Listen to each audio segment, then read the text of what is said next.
Hi అండి. ఈరోజు అరటికాయ పులుసు పెట్టుకుందామండి. అరటికాయ ముక్కలు కోసుకున్నాం. అలాగే తాలింపుకి కావాల్సినవన్నీ తీసుకున్నానండి. ఆయిల్ పెట్టుకున్నానండి. తాలింపు ఇవన్నీ వేసుకున్నాం.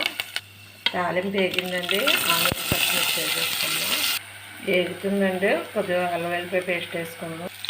తిప్పుకున్నామండి. ఒక్క టమాటా అండి వేసుకుంటున్నాను. కొద్దిగా ఉంటే బాగుంటుంది. మగ్గుతుందండి. ఇప్పుడు అరటికాయ ముక్కలు వేసేసుకున్నాం. ఇప్పుడే పసుపు కూడా స్పూన్ వేసి ఉప్పు కూడా వేసుకుందామండి. మగ్గిపోయిందండి. కారం పులుసు కాబట్టి కారం పడతలేదు. సార్ తీసుకున్నామండి. మగ్గిపోయింది. ఇప్పుడు పులుసు పోసేసుకున్నాం.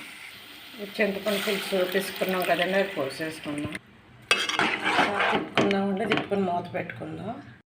కూర ఉడుకుతుందండి. ఇప్పుడు జీలకర్ర ధనియాల పొడి స్పూన్ ఉడుకుతుందండి. కొంచెం కొత్తిమీర కూడా వేసేసుకుందాం. బాగుంటుంది ఫ్లేవర్. కూర అయిపోయిందండి. బౌల్లో తీసేసుకుందాం. టేస్ట్